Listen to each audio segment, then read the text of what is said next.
நிறைய start ups தெரிஞ்சே இந்த தப்ப பண்ணுவாங்க. நீங்க மட்டும் இத பண்ணிடாதீங்க. It's very costly. உங்க ஸ்டார் எம்ப்ளாயி ரிசைன் பண்ணிட்டாருன்னா, அவரோட ரீப்ளேஸ்மென்ட்ட உடனே தேடி ஆகணும் இல்லையா?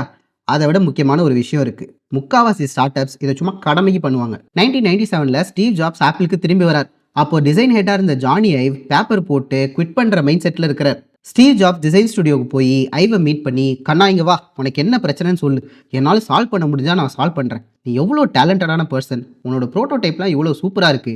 அப்படின்னு ரெகக்னைஸ் பண்ணியிருக்கிறார். ஜானி ஐவும் ரிட்டைன் ஆயிட்டார். அதுக்கப்புறம் ஐவ் ஆப்பிள்ல 2 டெக்கேட்ஸ் இருந்திருக்கிறார். இவங்க 2 பேரோட விஷன்ல விளைந்த ப்ராடக்ட்ஸ் தான் ஐமேக், ஐபாட், ஐபோன் இது எல்லாமே. கிச்சன்ல ஏதாவது பைப் லீக் ஆகுதுன்னு வச்சுக்கோங்களேன். லீக் ஆக ஆக மாப் போட்டுட்டு இருப்பீங்களா? இல்ல ஏன் லீக் ஆகுதுன்னு ஃபைண்ட் பண்ண ட்ரை பண்ணுவீங்களா? இந்த அடிப்படை நாலேஜ் கூட இல்லாம பல ஸ்டார்ட் அப்ஸ்கள் இப்ப இயங்கிட்டு இருக்கு. ரீப்ளேஸ்மென்ட் தேடுறதுக்கு போடுற முயற்சியை ஒருத்தன் எதுக்கு ரிசைன் பண்றான் அப்படின்றத ஃபைண்ட் பண்றதுக்கு போடுறது கிடையாது. முக்காவாசி ஃபவுண்டர்ஸ், மேனேஜர்ஸ்க்குலாம் ஈகோ கிளிக் ஆயிடுது. "அப்படியா? கிளம்புறியா?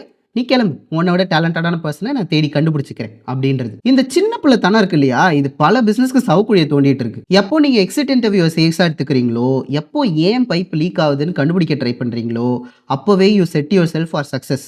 ஏன்னா